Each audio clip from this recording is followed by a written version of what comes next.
Diolch yn fawr. I'm sure you don't need me to update you on the situation on the railways in Wales this morning, but I'll run through some of the latest problems on Transport for Wales lines. Aberystwyth Shrewsbury trains cancelled again. Blaenau Ffestiniog Llandudno, all trains replaced by a bus. Wrexham Central to Bidston, services affected. Swansea services to Pembroke Dock. And Milford Haven and Fishguard disrupted, continued reduced services on Cardiff Valley's lines, and so on. It's not acceptable. The first words on the statement on the front page of the Transport for Wales Rail website today is, "We apologise." We still haven't heard that from government. Would you like to take that opportunity now?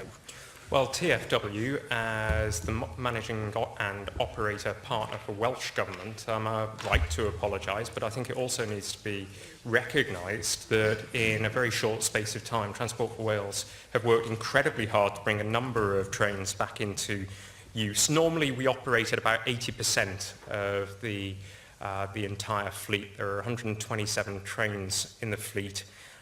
So normally we'd be operating at around about 105 with the remaining trains in for servicing and maintenance. I can tell the member that as of this morning the number was up to 96, that we're therefore operating at around about 76%. It will return to normal, back to the 80% within a few weeks, but I think it should also be noted that the cause of this problem, and I do appreciate passengers' patience during this difficult time, but the cause is that we inherited a fleet of trains that had been very poorly maintained, that we did not have full and proper access to ahead of inheriting them, and that, along with Storm Callum and taking over the franchise in the autumn period, presented huge challenges for Transport for Wales and the operator and delivery partner. Now, we are also looking into the reasons why this issue affected Wales, the Wales and Borders network, more than other parts of the UK. What we have found, and I think I said this in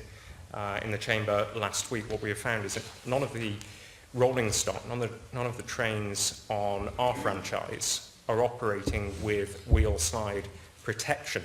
Now, this is significant because trains across the rest of the UK have been operating with that protection.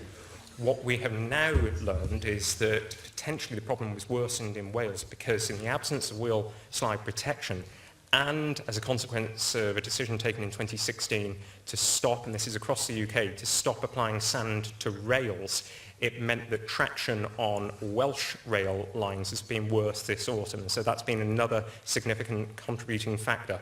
I met this morning with Sir Peter Hendy, the chair of Network Rail, and I also met again for the third time with the Chief Executive Officer of Transport for Wales. I received the latest update on services, and as I say, there have been improvements, significant improvements in the space of a week, with more than 10% of the trains now brought back into use, but this remains a very challenging period due to the dreadful underinvestment in our rail network over the past 15 years.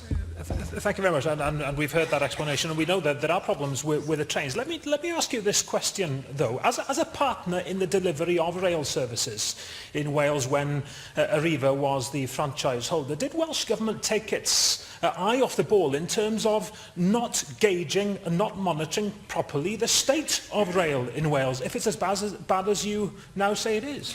Well, can I just again, for the purpose of clarity, outline that there were very few. First of all, the standards of the delivery of the services were too low because the contract that was agreed 15 years ago was not fit for purpose. And so essentially Arriva Trains Wales had a lower bar to get over. And we had no levers at our disposal, no powers, no way of compelling Arriva Trains Wales to up the bar, to improve the standard of service. And that includes maintenance. And so they were, in particular in the period leading up to the transfer of the franchise, there was no commercial incentive for Arriva Trains Wales to invest in maintenance over and above what was essential through law. It's a bit like, if I can put it this way, it's a bit like when you buy a used car.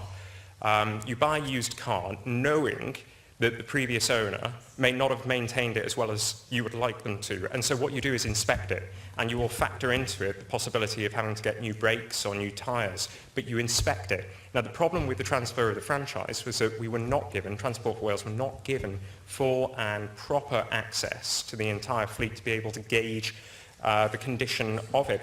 However, what they did do is make sure that there were enough wheel sets in place. Now, this is part and parcel of the problem right now. The wheel sets were flattened as a consequence of the lack of traction. So they ordered a sufficient number of wheel sets, but it still takes time to take the trains off the rails and apply the new wheel sets to them.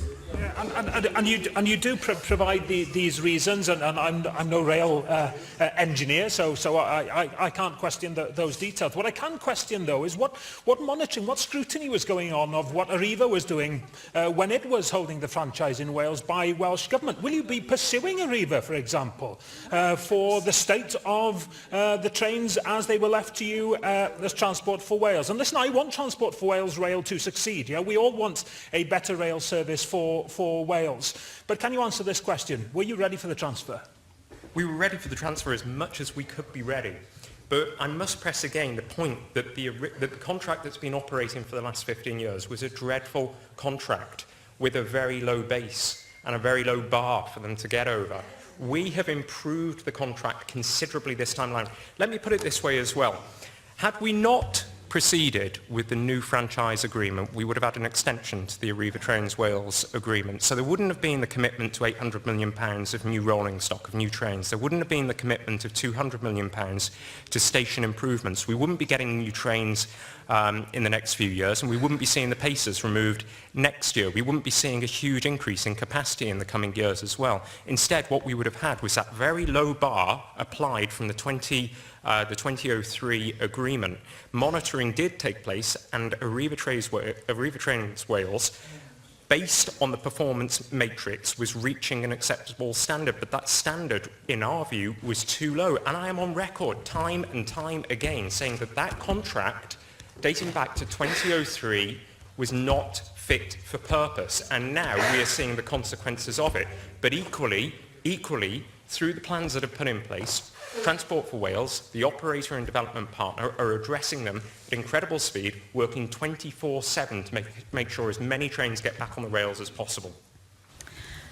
The Minister for Culture is now in the chamber.